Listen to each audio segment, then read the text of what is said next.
The broadcast is now starting. All attendees are in listen-only mode. Hey, good afternoon, everybody. This is Matt Milashevsky with CDH. Appreciate y'all coming here today for our Office 365 Microsoft Teams demo. We're going to get going in about a couple of minutes. Want to make sure everybody has a chance to get settled in, and just bear with us for 1 or 2 moments. We'll plan on getting going at 11:03. 11:33. Excuse me.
Well, all right. I think we've given everybody enough time who's going to attend to get here. My name is Matt Milashevsky. I am with CDH. Thank you once again for all of you for attending today's webinar, Office 365 Microsoft Teams. We'll be being led by Ryan Charnock. He is one of our lead SharePoint consulting experts. Has a lot of great experience in the training world. He helped write a lot of New Horizons training material on SharePoint. Great expertise in developing SharePoint at FCA Chrysler, and he has now been with CDH for about a year now, leading the charge in Office 365 SharePoint intranets. Just to give everybody a brief overview of who CDH, we are a Michigan-based technology company, and we specialize in Microsoft technologies, do a lot of great work in SharePoint intranets, setting up Office 365. So we are excited about the new social features Microsoft is offering, and obviously Microsoft Teams is one of them. Want to make this as interactive as possible, so if you have any questions, please make sure to type them in the chat box. If we can, we will get to them during the presentation. If not, we'll try to take them at the end of the webinar. So once again, thank you all for attending, and Ryan, take it away. All right, thanks, Matt. Appreciate it. Let me turn the webcam on, and we'll get this thing going. Hi, everybody. Hi, I'm Ryan Charnock. I'm with CDH, and I'll lead you guys through the presentation today. Okay, it's my pleasure to have you today. So here we go. So, like Matt said, my background is a SharePoint guy, and before that, I was a .NET developer, a SQL DBA, and a network administrator. And when SharePoint got big, well, you put all those things together, you get a SharePoint person. So that's what I've been working on for the last 10 years, exclusively from just training, running curriculum, developing from the development side of things, and also the IT administration. So my pleasure to be with you guys today. All right. So our agenda, here's what we're going to look at. We're going to be examining really closely, focusing on the collaboration space of Microsoft Teams. And we'll start off with just some basic context, some major problems we're trying to solve that every organization's kind of hitting, kind of like resonate. Hey, oh yeah, we're all struggling with email and collaboration. We'll look at some of the solutions that Microsoft's had, and then we'll focus in on the solution set of Microsoft Teams and how they can kind of accommodate some of those contextual problems. So we'll do a live demo, and we'll walk you guys through the use of Teams and some of the major workloads of it. And then we'll talk about some of the next steps, like how do I actually get started? Those are kind of the questions we'll kind of end on. All right, so that's our agenda. Let's get it kicked off. So a pretty common type of statistic that most people are aware of is that the average person who's using a computer is having a hard time finding information. And Gartner did a study, found about maybe a half a day or a day a week, they're just finding information. So for example, let's say you are a designer, a fashion designer for, let's say, men's coats type of scenario. That means you spend a day a week just finding content so you can actually go do what's on your business card. And so that's a major opportunity to get more productive, to get more time into their space. And so that's why Microsoft keeps on coming up with new and improved productivity tools, and to help make that finding of information and collaborating with people and the right information, making our time to be a lot smaller. Some of the other scenarios or problems we're dealing with there, I'm going to point out 4, is that we have an abundance of email. So on average, they did a study that says about 122 emails a day. That's pretty high, but that means some people get more and some people get less. And that works out to about an 8-hour day on email every 4 minutes. So depending on your role, email might be heavily the main communication tool, or it may not. But the fact that we're spending all this time in managing our emails and replying to these messages in a collaborative format, that is also a common thing that we used to say at FCA was, well, tonight I'll get home and I'll get a chance to do real work, because during the day you're doing email or you're in meetings. So you actually don't do any work, okay, during the day. And my kids would ask me, hey, so Dad, what do you do? Well, I just meet all day. That's the idea. We want to try to get that so that we have more time to do functional stuff instead of just managing. The other statistic that's kind of blowing my mind right now is that our workforce is becoming more and more geographically separated. 50% of our workforce is not in the central office. So if your central office, we have an office in Grand Rapids and in Detroit, says that half of the workforce is not there. They're going to be geographically at home or different locations. And so that means that the problem is we don't have that face-to-face. And so most communication is done non-verbally. And so if I can't see you, that makes the communication, probably have to try twice as hard to compensate for the non-verbal cues that I'm not able to give you in some kind of text format, or in a chat window, or some kind of written format, or even on the phone. It's hard to communicate tone in a written format, and so by not even being close, we have all of these problems through the emails given us, where it's just very flat, text-based thing, hard to communicate tone, and the non-verbal type of cues.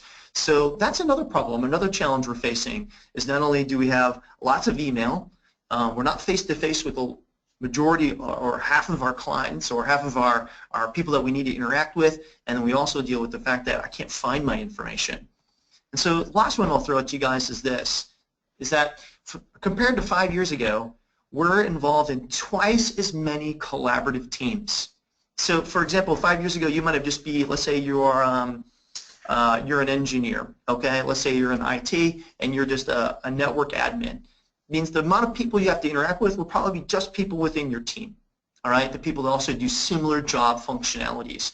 But over the last 5 years, it's really grown, where somebody like that, they might be involved with just a regular team, but they also might be involved with, let's say, desktop support, okay? Then they also might be involved with a cross-functional team where they're rolling out a new platform, a new infrastructure platform.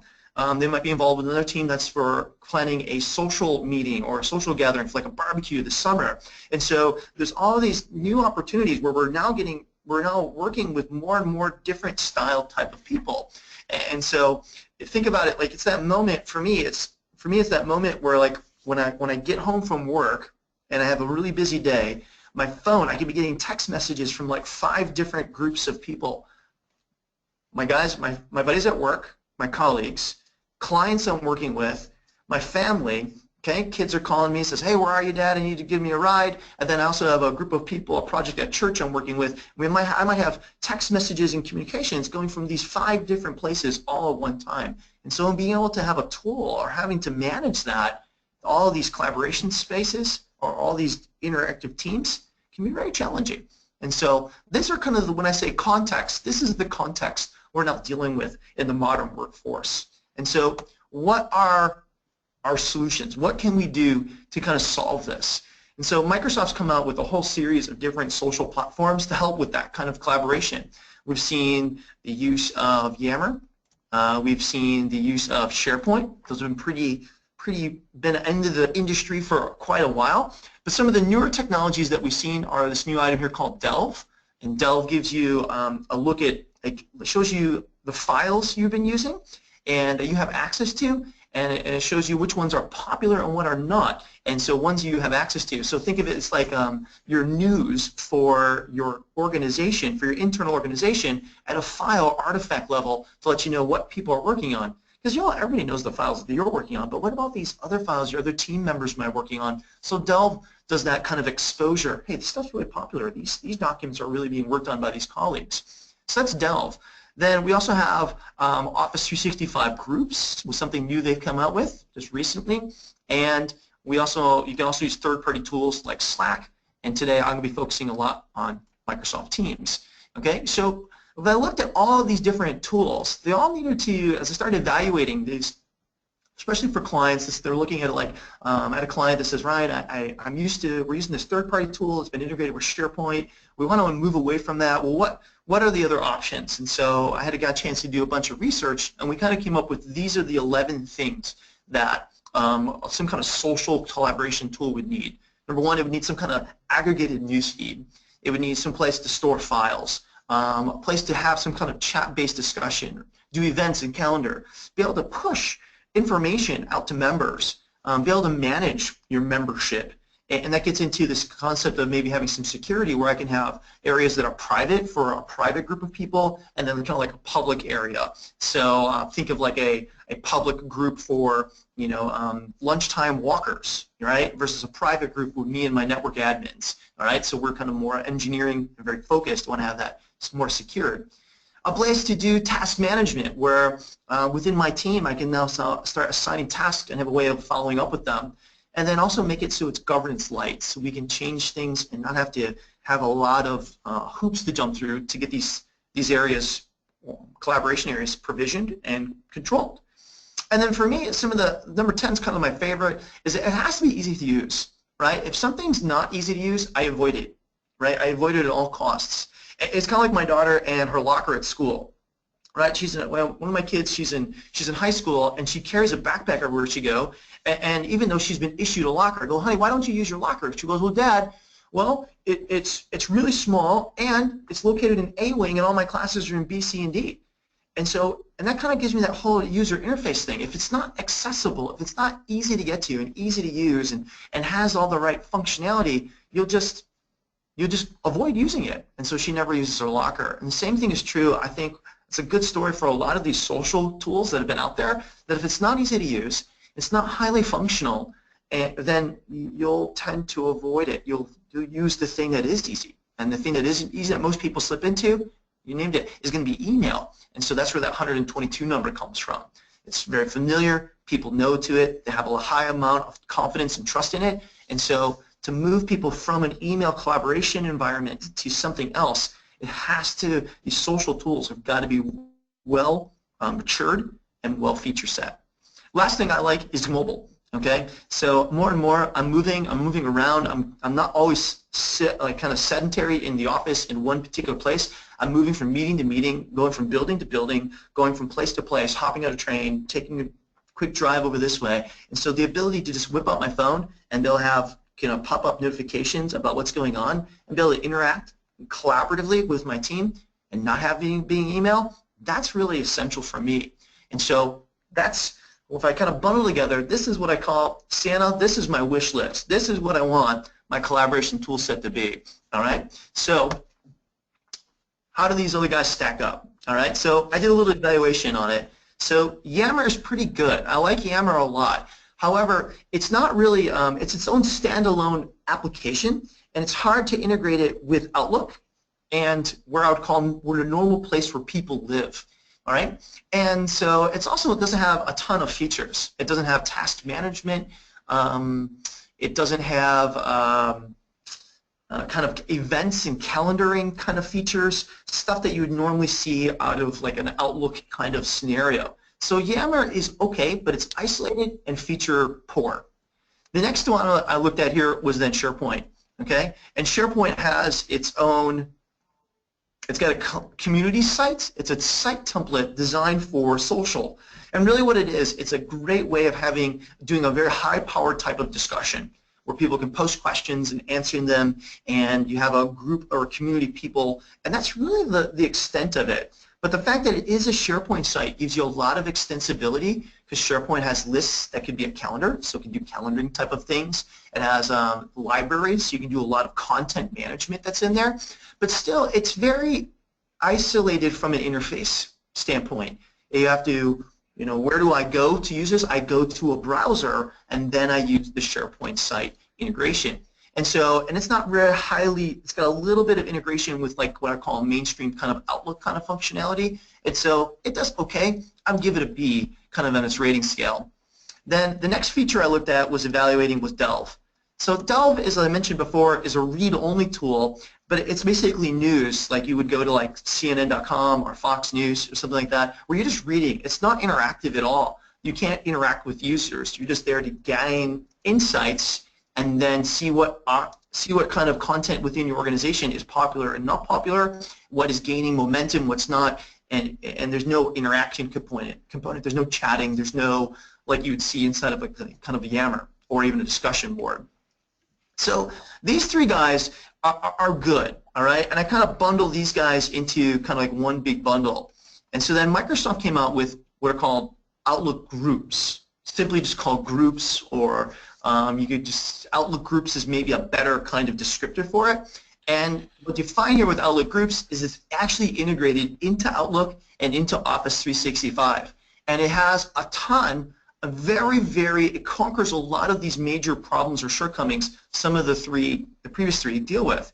It's got built-in email. Every group has an email address, so it's basically every group is a distribution list. There's a built-in calendar, it does file management. It's got a planner for task management. It's got a ton of great features that are all there, okay? But one of the major problems you have with groups is that, if I even did a little demo on it, so here is my Office 365. If I go up to the Waffle or the App Launcher, there's nothing in here that says groups. Notice that I have an explicit tile for Delve and for Yammer and for OneDrive and for SharePoint.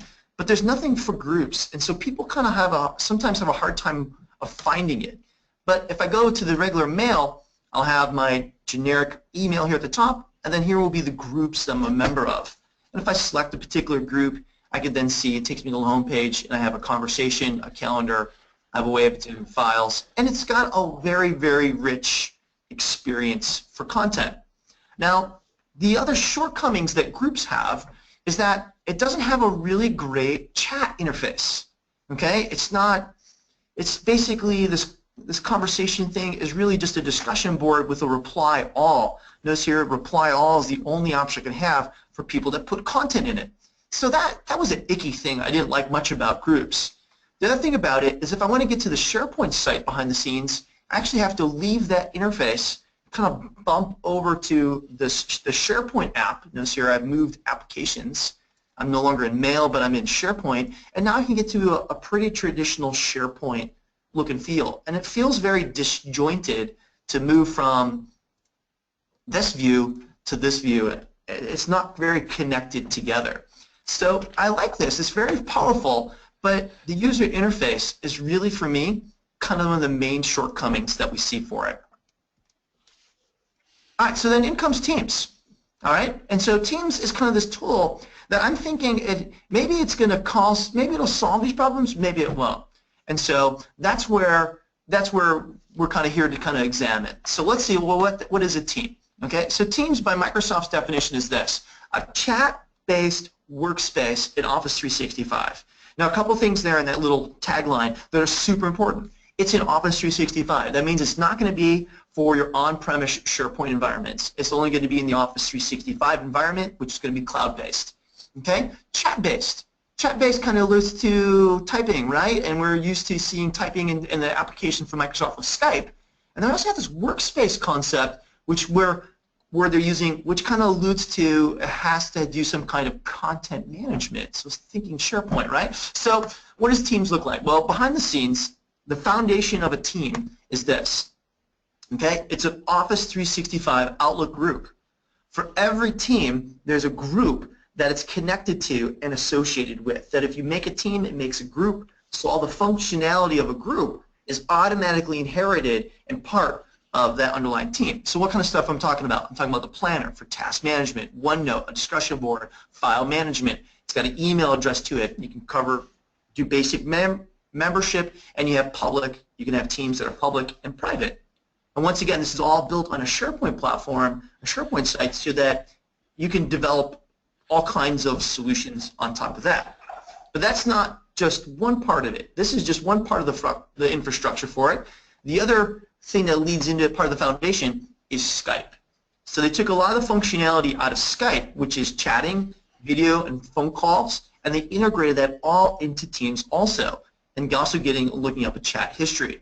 So this is kind of one of those, wow, why did I think of this moments? Why did I bring these two kind of like peanut butter and jelly together to make the ultimate sandwich? So tell you what, all right, so that's what Teams is. All right, so well, question I always think about is, well, should it replace other objects and things we have inside the enterprise? I don't think so. So we still have a good place and a story for a portal, and you still can use Yammer for like enterprise social, kind of big company, public, chatting, everybody can kind of chime in type of stuff. But really where Teams gets really strong is right into this strata here of what's called team collaboration, where it's me and my network engineers, and I need to do my work together because we do the same kind of function and want to collaborate together. But also maybe on a cross-functional team where I'm a network engineer, but I have a application developer, and I have a UI, UX developer, and I have a project manager, and the 5 of us are all working on a very large-scale project. We're not doing the same functions, but we need a place to do chat, phone calls, do content management, task management, and kind of the central place to do all this collaboration. Plus, we don't all work in the same office. We don't see each other. So having it all recorded so we can search and find that content can be really helpful. So when I look at where does Teams fit, Teams fits in that strata right there in the team collaboration space. All right. Another question, and we'll get to a demo in a minute, is how do people access Teams? All right. And so the interesting thing that when Teams first came out is that it has got, by surprise, it has what's called a thick client. That means it's got an application that's installed in your PC, and you run Teams through this. Now, for me as a SharePoint guy, I was like, what? This is like a step back. Everything should be, if you want to do something, go to the browser. That's where you want to go. Get to your portal. You'll find all your content and collaboration space. You want to basically use your web interface. And mobile's a pretty obvious. Hey, everybody wants to go mobile. They want to be able to take your content with you on the fly.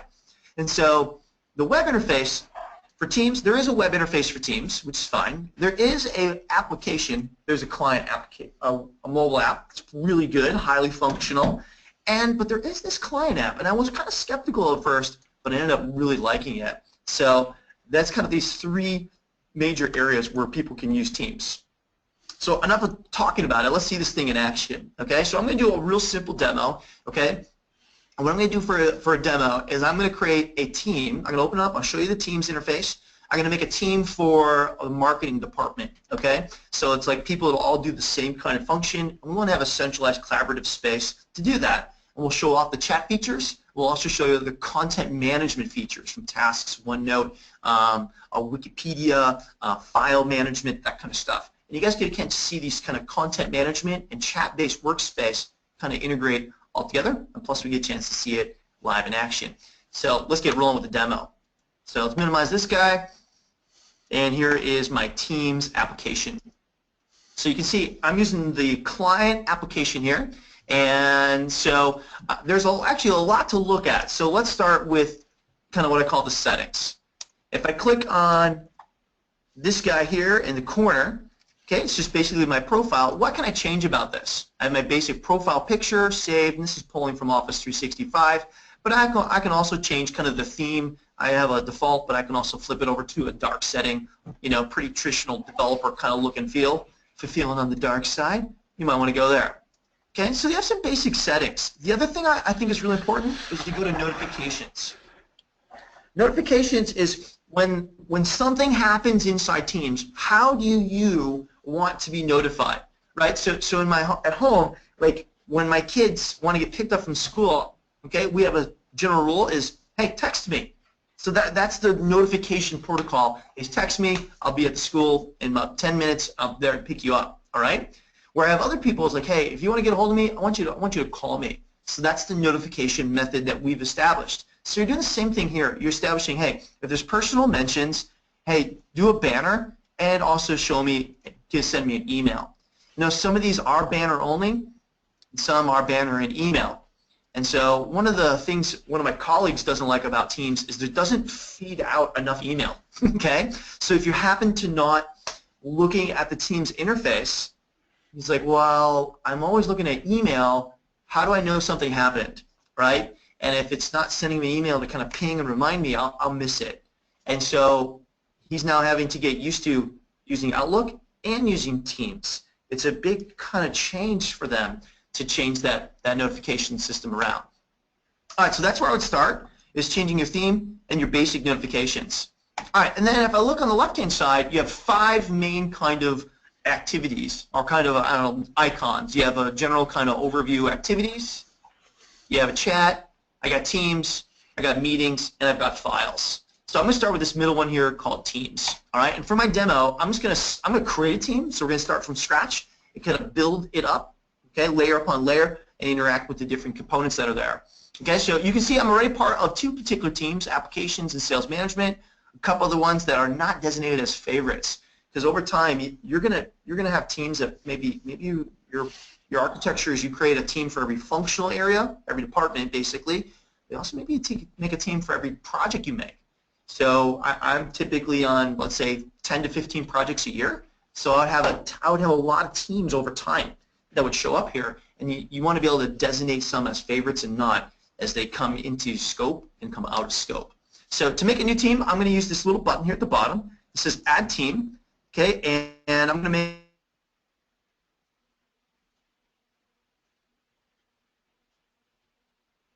team. Say Create Team, and I'm going to get a little close because I got to type. Yep.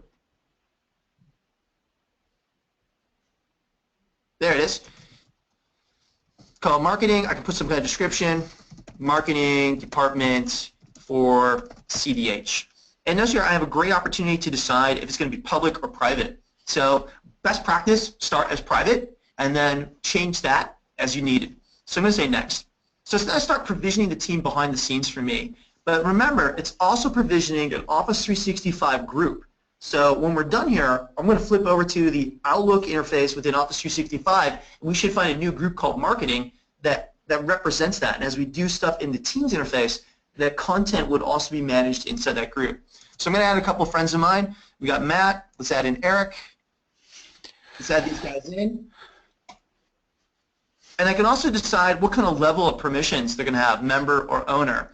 And that's kind of one of the other kind of features of this, is that everybody is universally kind of the same. All right, we all have members and contributes. It's very difficult to have a private area of a team. You say done, and then here is my new team. And it says marketing. Pretty cool. All right, now, the first thing I always think of whenever I change that, hey, you're welcome. Hi, guys. So they're already starting to chat and kind of pick up the cadence of this, and you can see it's got a real basic kind of chat window. All right? Now, the first thing I'm thinking whenever I create a group or a team like this is like, can I go back and change the name? What if I mistyped it? How do I go about doing this stuff? Well, if I go up to a little item here, and there's an option for View Team, and it gives me this great settings administration panel. I'm a huge fan of good admin panels. So it gives me a quick look of here's all my members, all right? Channels we'll talk about. Settings, this is where I can control a ton of things. I can control whether people are allowed to use GIFs or not in the chat window, whether We can use stickers and memes. All right? Can we delete channels or add channels? And for me, I got to change the picture because that picture is just heinous. It's just awful. So let's grab at least something that I can use to recognize it. Oh, please try it again. Let's try a different one. Let's go with this guy. There's a problem. Save it again. We'll go one more. And we'll say no, there was a problem. That didn't work. View team, settings, change picture. Try one more time. Grins and giggles. And save. Yeah, I don't know why that is. We'll try one more image just for fun. I'm kind of getting stuck on this.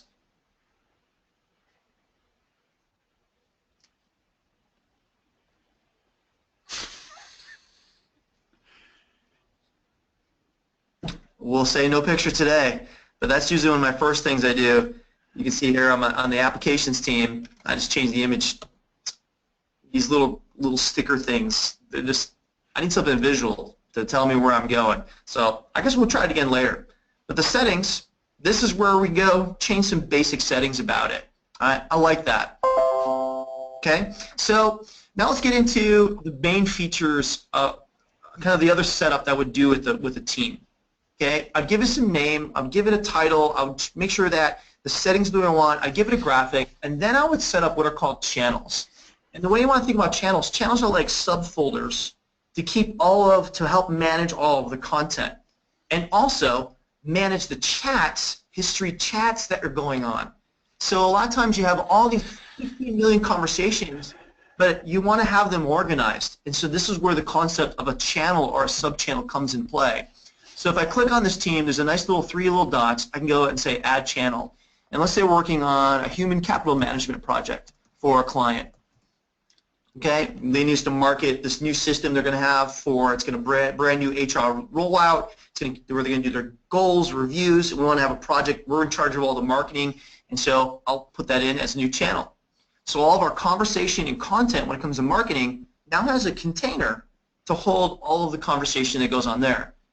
And so let's add another one. Let's say also I want to have one for just our general team meetings. And we also have, let's say, another project. Let's say we're working with a construction company. We're doing a construction project. We're doing marketing for this new construction project that's coming out. So you can see you can have multiple channels. And if I click on them, it gives me a nice little title. Okay? And it gives me a kind of a folder container to hold all the stuff. So let's now see this guy in action. Okay? So I'm going to go to the HCM, Human Capital Management Project. And let's say I have come up with a new marketing plan. I want to pitch it out to Matt. So usually if I'm on chat, I usually gotta say, hey, and I'll say, try to ping somebody. And just like you at, and it zooms in and says, well, here are the members. And I can just say, hey, Matt, can you chat? Or can you chat? All right, that'll be usually my first kind of ping I'll send out there. All right, usually wait for some kind of reply. Hey, then I'll say, take a look at this file. Okay, and then right here on the chat, we have this whole little toolbar of cool things. And one of them, if I click on the little folder, it now gives me an opportunity to grab files. These could be files located on my local machine, could be from my OneDrive, or they can be from other teams. So I have a marketing plan here. And it's loading it in. This little green bar here is loading it in. It's uploading the file. Okay, and now Matt can actually click on it and have a look at it. And notice it's using Word Online and doing me a Word viewer right here inside of the Teams interface. Notice even though it's using a lot of technologies behind the scenes, okay, I haven't left, and we can now talk about what this looks like.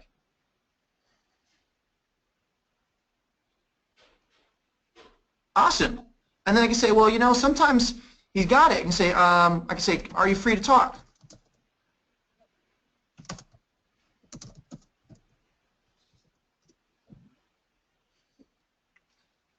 And right here, I have a great opportunity. I can just start up a meeting and do voice chat right here through the Teams interface. Hey, Matt, can you hear me? I can. Hi. Hey, awesome. Awesome. And then we can just talk back and forth about the document. Thanks, buddy.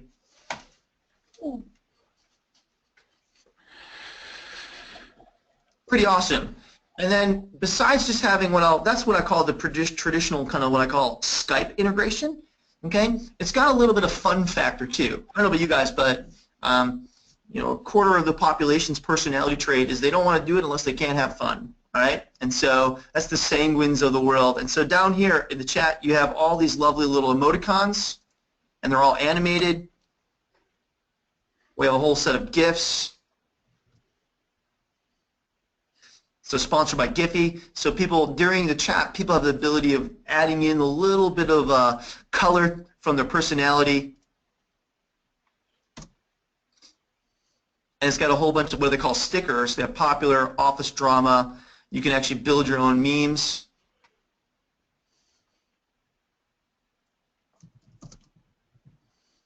You rock, nice work.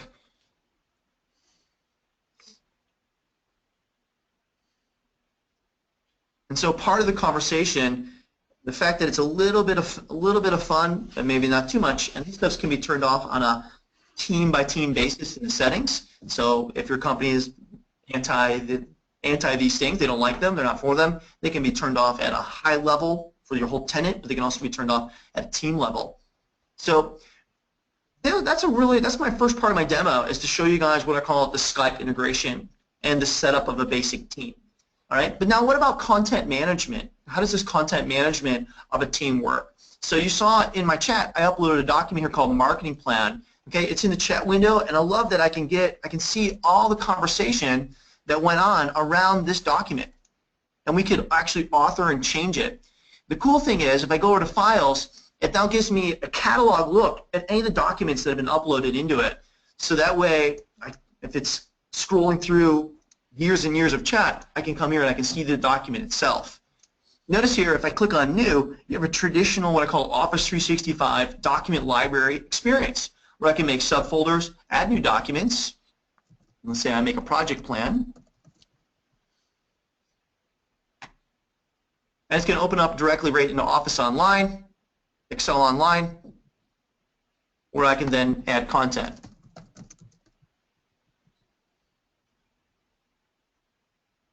Great. You notice where I started, it then kicked open another new window for it, and this is what is Office 365's SharePoint view, and you can see that this is the underlying architecture. That there's the marketing plan document along with the project management, all being bundled under the underlying SharePoint infrastructure. So that means you're going to take advantage of that. You can actually have additional metadata. You can use the filters. You can use this interface to work with it. And it's also got built-in version control. So as you make changes to the documents, it's copying full versions. So that's pretty awesome. Pretty cool is that the files are actually being integrated right inside of it. Okay? Now, one of the other things that it becomes really important for projects, especially the ones I work on, a lot of times files, a certain artifact becomes really key to my projects or the stuff that I'm working on. Maybe it's a presentation. Maybe it's if I'm doing an evaluation on a server farm, it's the evaluation document that we're all kind of contributing to. And so one of the nice features I like about this is that I have an opportunity to make this document a tab.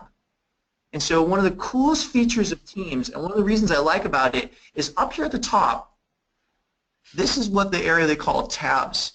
And just like a little plus sign, is that I can add in, think of like browser tabs, but I can add in different content so people can easily get to this. Where with Office 365 groups, you got to open up apps. You got lots of browser tabs, and it's not very integrated together. And so check this out. If I say, let's make this marketing plan, and we're all going to work on it, it takes the marketing plan and it becomes its own tab so that we can actually work on it. From Files, it's right here, but we now have a way of just kind of standing it up, and we can look at it on a regular basis. So I can think of a lot of use cases for this. Maybe it's guidelines or requirements document for developers to be typing and working out the requirements, or it's an artifact that we're all kind of contributing to simultaneously and co-authoring. But I love the fact that we can have a document that then shows up as a tab. That's good. What about other kinds of things you can do with the tabs? Okay, if I click the plus sign, it says, well, what kind of things do you want to show up here? Okay, so we can have all of these different add-ins kind of fall in. So like, for example, Power BI is one of my favorite tools, and so you can use that to connect to data sets and then generate some kind of reports. So it knows from my Office 365 account, I have a workspace, and these are the reports that I've built so far. So if I select this guy, it's actually going to take that report and attach it right to this tab. So this was an evaluation we did, so we want to do a before evaluation and an after. So someone rated themselves when before, there were 60 of them that said, I'm really, really bad. But then after we did a training scenarios with them, those 16 people, 10 went to okay, 6 went to good. And now we can evaluate and have this information, which I think is pretty important. It can be easily accessible through the tab interface for the team to quickly access and reference again. Maybe they're using it to build a presentation or just to remember, just remember the context of what that data is. So you think about the concept of dashboards, this is really bringing relevant data quickly to the place where people are going to be living. That's good. Okay. The other thing you can have here is you can also have what's called a planner. A planner. Okay. So if I go to the plus sign, some of the tasks or management or kind of the content management isn't just content. Sometimes it's actually tasks. And so I'll call this HCM tasks. I'm going to say save. And so this creates an interface. Well, this is really behind the scenes. It's using Microsoft Planner. And so if I were to go to underlying, I'll find it as an individual tile here. And I always got to look for it. Let's go to Mail. I'll find it that way. I have to select a group, and then under here, this is where I'll find Planner. Notice that was a really long way to get to this Planner. Okay, but I can add in a tab so we can get very quickly. I can access task 1. Okay, this is going to be due on Friday, and I'm going to assign that over to Matt. Okay, and let's add in task 2. Okay, let's say it's due today. I'm going to give that to myself. All right, so now I have 2 tasks, and I've created its own planner. And so now instead of having to navigate all around in a traditional Office 365 environment, I've added it at its own tab, and this is its own set of tasks for the HCM project. If I go to construction project, you'll see I have a different set of tabs, and I can have its own planner or own set of tasks that are isolated for that because it's a project-based stuff. So I find that incredibly helpful and really, really fun. All right, so pretty straightforward. The last thing I want to kind of show you guys from a content management things is that I mentioned that this is using the Office 365 group behind the scenes. Let's see that in action. So if I go out to the group, I should find a new group here called Marketing. There it is. Okay, and if I look under Files, even through the Office 365 interface, you can see the project plan and the marketing. And if I go to Planner, I don't know if this will show up here.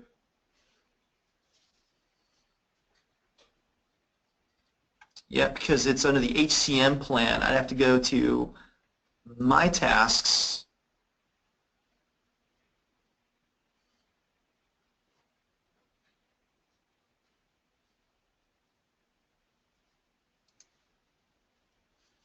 And let's change this to by plan. And here's my HCM project, task 5. test tube that was made for today. So pretty cool. It's all being integrated, whether I'm through the web interface or through the Teams client. I'm able to have that content that's there. Okay, so there's some other functionality that goes in Teams. Okay, for example, I'm doing a chat here with my buddies. Okay, for the HCM project.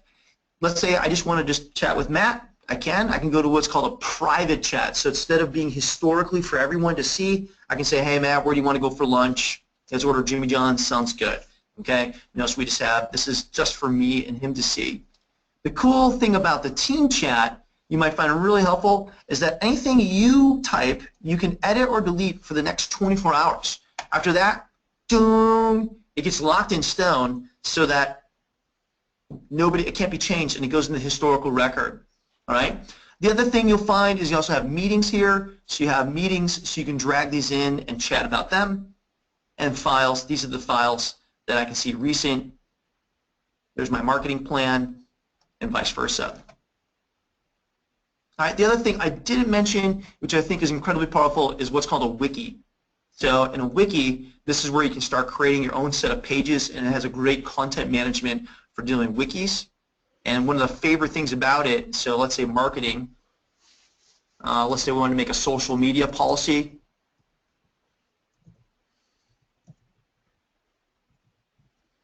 And say, well, this is what we do for Yammer. Let's add in Twitter. Okay, and we just keep on adding it in. All right, looks great. So, but then we can have our own chat, this little chat icon, where we can start now talking about that particular policy. I think we should push Twitter for our clients at Matt Malachevsky. Okay? And so now the chat isn't just in this open chat, it's now a focus chat talking about this particular element of the wiki.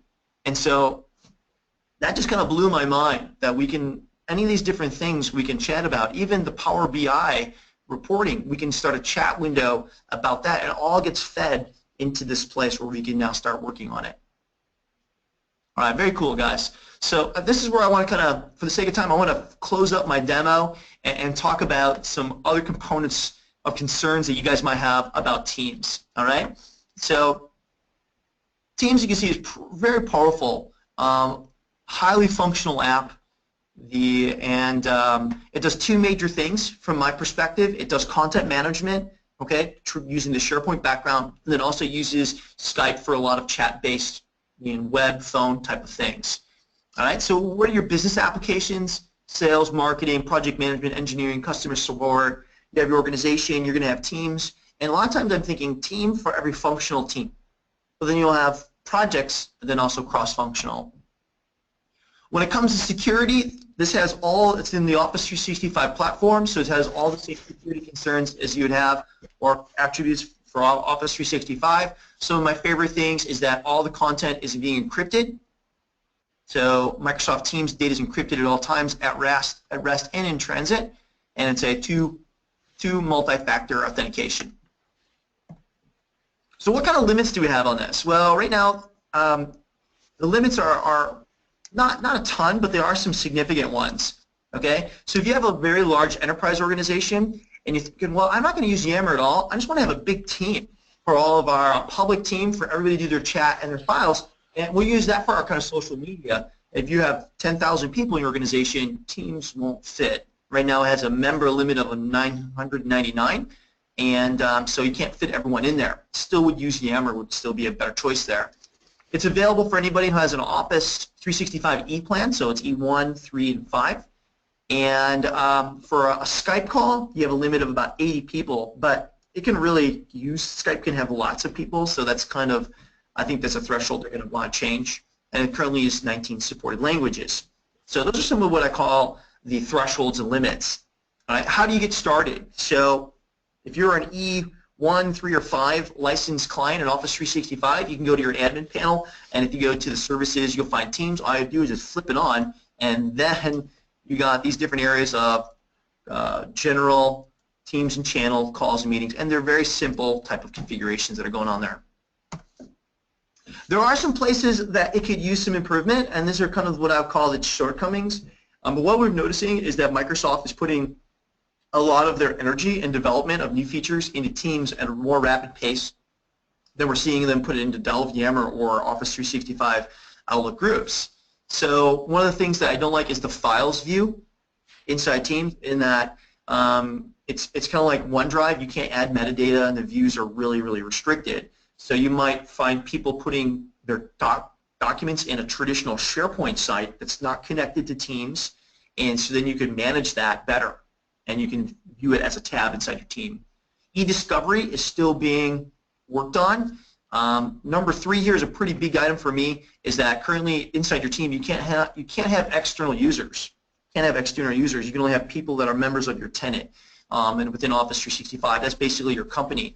And so, however, remember our team creates an Office 365 group, and the group can be enabled to have external users. So they can email, external people can add and work on the files there, but they're not going to be able to use a Teams interface to work on that content. Next is there's no EDU or educational or government tenants. And next is you still need Skype. This isn't a replacement for Skype. So if you're using Skype, like for me, I use Skype to just do regular phone calls. I don't have a desk phone. I just place all my phone calls, like dial keypad through Skype to do regular call POTS kind of phone calling. So Teams doesn't have that. It's just for chatting and phone callings within your team. There's no recording of your audio or video meetings. And the next one is no soft delete. That means if you delete a team, it's gone. Like, gone. There's no getting it back, okay? And next is no private channels. No private channels. So as you make a channel, it's everybody in the team. You can't say, well, I want to have a managers and only area. It's a little touchy. However, I found some kind of workarounds to that. You can make in SharePoint, you can make another document library called managers, and you can change the permissions through SharePoint and then attach that as a tab inside your team. So it's not a channel, but it is a private view to documents and content. And so it doesn't have all the functionality a channel would have would be like a task planner and conversation. The tabs, they can't be directly to a SharePoint page, and there's limited email notifications that come to you. And with Office 365 groups, we can put a naming convention on files, and on groups, we can't do that with Teams. So it's open right now. Anybody just names it what it is. And so that can be really hazardous, especially if you're in IT and name of your department is called operations. So you might make a team called operations. Well, there might be another inside your company. There might be another team called operations, but they're in HR. And now you have this kind of you have multiple people with the same name, operations. So you might want to come up with a naming convention, IT-operations, some kind of method there. All right. So there's a question that came in, and I'm sorry I avoided it. We have multiple. The question is, we have multiple Office 365 accounts that are not linked or federated. Can we connect through Teams without linking our Office 365 accounts? So if I get this correctly, so you have multiple Office 365 accounts from different tenants, and you want to use Teams as a way of kind of integrating them all together. I didn't see a way for that to happen. You log into Teams with one Office 365 account at a time, and so that would be awesome if you could have multiple kind of accounts and have multiple teams underneath it. I didn't see that functionality. It's kind of when it opens, you authenticate once, and that's the account you use. That's a great question. All right, so what's the roadmap for Teams? Well, it came out as for a preview application in November. Yesterday, it went to general availability, or GA. That means it's public. It's going to be alive in all of your tenants today. And so in Q2 2017, they're looking to roll out additional features. So like I mentioned, it's really Microsoft's really going after this. All right, so if you're looking for some additional resources, there's a ton of material that's just come out recently.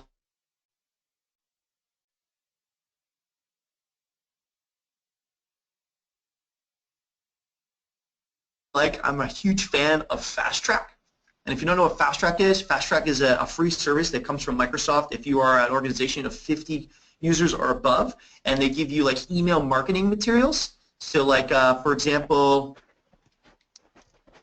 Oh, I had it up. I closed it. There's a fast track startup kit that comes for this, and it comes with a countdown email, information email, and it has like good marketing materials you throw in an email and send out to a bunch of people, and you change some dates and put your company logo on it. You call it good. So it makes you look cool, all right, to all your friends within the organization, but still get the message out in a timely manner. There's a great FAQ on Teams, and I found a lot of great information for this content there. And let's see here, what else? Went a little too far. No. There we go. And there's a great YouTube channel. They have about 6 2-minute videos there. And if you really just kind of want to dive into it from an admin's perspective, they have a great article on all the admin settings, and they go through line by line everything that's there within the Teams space. Okay, so with that, folks, I am going to bring this to a close, bring this to a landing. So the big takeaways I think that you guys are going to get out of this presentation is, number one, you got a chance to see Teams in action. And understanding the kind of the 2 main work streams, the kind of the chat interaction, Skype stuff, and then the content management. And the content management is really increasing and going big. There's maybe a couple things I didn't mention here. There's this concept called connectors and bots, okay? And so from a development standpoint, those are really some of the new, you guys can interface with the team from a development standpoint. So you can add in a custom tab, and you can also have a connector that connects to microservices, so like SAP, SQL Server database, Azure database, let's say Trello, Wunderlist, or Twitter. You can have things kind of connected in and have your content fed into your team. There's also what's called a bot, so that's like an interactive machine chatter, and so it can answer your questions. So there's a cool bot out there for Kayak, so you can say, what's the best flight to, you know, Miami, Florida at this time? And so that'll go into a chat, and then your whole team can actually chat about it. So those, from a development standpoint, are the ways you're looking to make this more extensible. So that is kind of the last thing I just thought of. I don't have a slide for, but I'm going to kind of turn it over to any questions and take it from there. Thanks a lot, guys. Hey, Ryan, this is Matt. Additional resources, don't forget to reach out to CDH if you have any questions about deployment or asking out. Also, yeah. Ryan is available for questions or coming on site. Is there any other further questions that we have out there? Please try to put them in the chat window, and we will try to get them to you. So we'll give it a couple of minutes for some questions and see what happens. And this is being recorded, and the presentation will also be available to you guys afterwards. And so thank you guys for showing up. It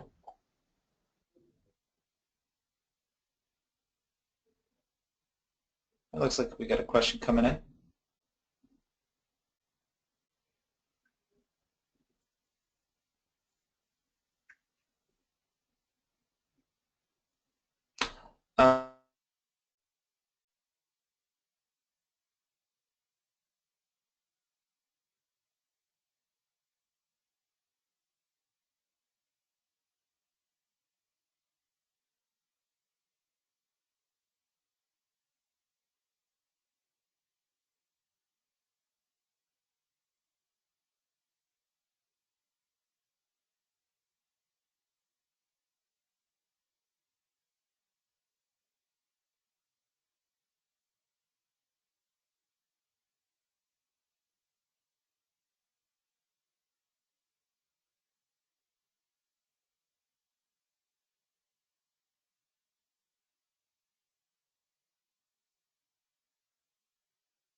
Ryan, are you back?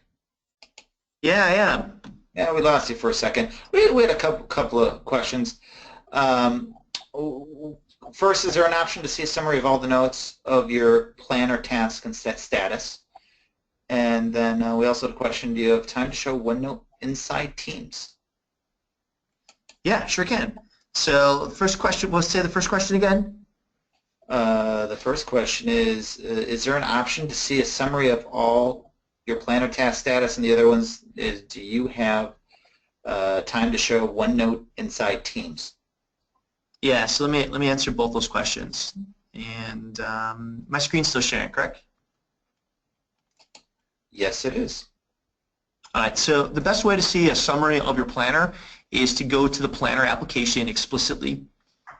And when you go here, okay, this is what's called the Planner Hub. And if I go to this item right there called My Tasks, this is probably one of my favorite features, is that when you click on it, it's going to show me all of the tasks that have been assigned from every plan.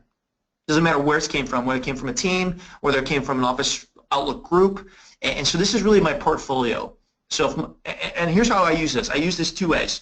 If my boss comes up to me and says, hey Ryan, I got this brand new amazing project. You're going to love it. It's going to right up your alley. You're going to do this. This is going to be awesome. And I go, when's it going to start? Next week. Okay, awesome. So then I say, well, which of these tasks get lower priority so I can do that? And now I have something visual that we can both sit down and talk about, and we can drag these things around, and we can move the priority and progress around so that we can facilitate that very simple but sometimes awkward conversation. So that prioritization of tasks. The other thing is, I like this, the My Task, it kind of gives you an opportunity for a record for performance review at the end of the year, because our bosses really probably see about 20% of our work, like actually us working. So by going here, you can keep track of your tasks, and you say, well, why should I give you a raise? They want to give us raises. They want to accommodate us, right? And so, but sometimes we have to provide some evidence. So that's where the task planner comes into place, and you can say, well, here's all my tasks. I ended on time, ended early, and I was involved with these different other projects. I'm a team player. See, I help these guys here. You can have a little more of a record of some of those things versus, having a spreadsheet. So that was how I'd answer that. Okay. So then the other question came in was about using OneNote. Okay, inside of this. So if I go to General, okay, and I go, and then I can add in OneNote as one of the tabs. It says, well, what do I want to call this? I'll call this Notes.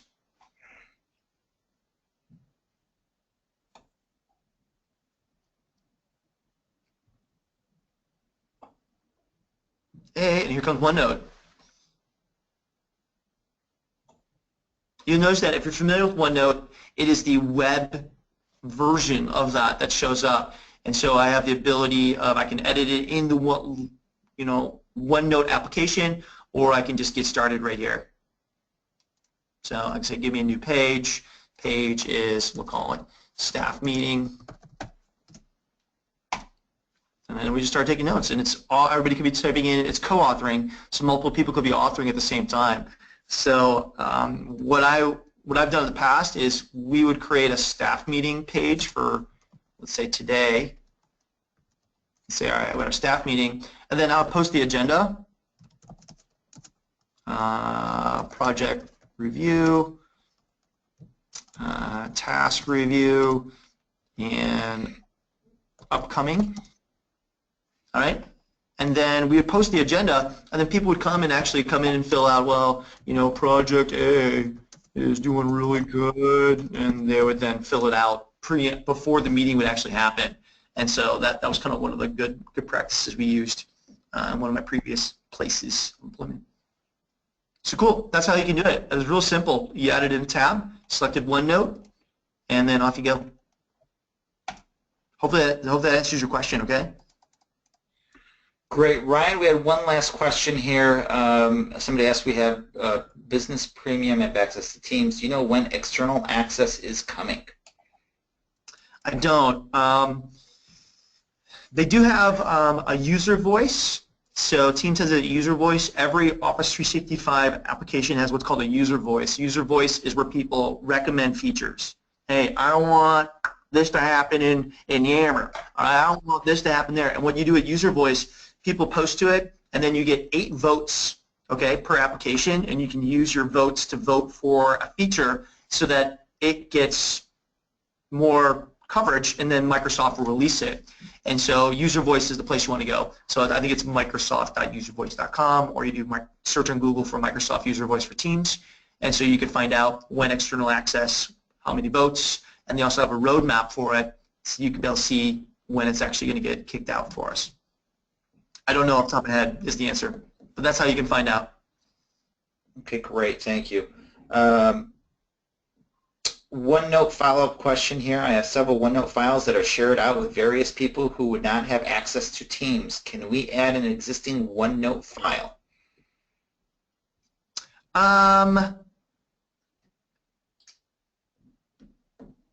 Good question. Let's give it 30 seconds. I don't know off the top of my head, so let's see if we do it. So like for example, a OneNote file might exist in a SharePoint library somewhere. So we might be able to use the web, view it through a web. And let's try the OneNote here. This looks like I am creating tab name, we'll call it existing notes.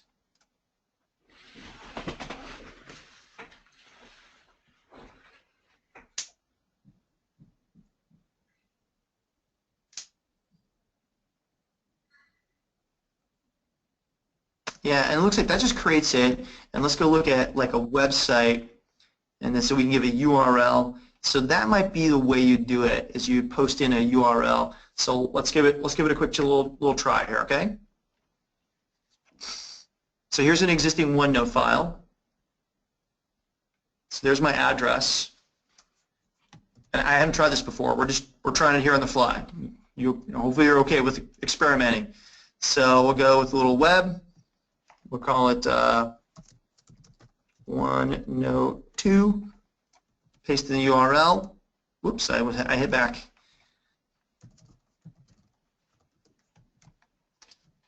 And save.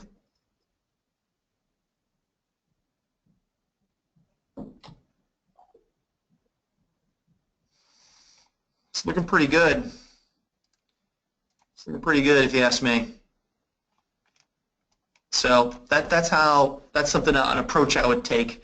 There might be other more streamlined approaches, but for your existing OneNote files, they can be located anywhere. So web is kind of like the universe. Let's grab something from out there and bring it in here. That would be the tool to use. Great question. Okay, Ryan, we're a little bit over. It's 12:37. So first of all, I want to thank you for presenting today. Also to all the different people who sat through the presentation. Thanks for sitting in. We have a lot of different events that are going on. We host the West Michigan SharePoint User Group, which is happening later on this month, as well as the Southeast Michigan SharePoint User Group. So certainly please visit www.cdh.com to kind of get an idea of the events that we have. Ryan's email is ryanc@cdh.com. If you have any follow-up questions, he'll do his best to answer them. And my name is Matt Melishevsky with CDH, and if you'd like to reach out to us about our capabilities or services or any follow-up questions about the webinar or what we do or a specific ask or issue that you have, more than happy to engage. And my email is matt@cdh.com. Let us know of questions or actually ideas for other webinars that you'd like to see. Thanks again for participating. Ryan, thank you again for presenting, and we are done. Thanks, everybody. Thank you.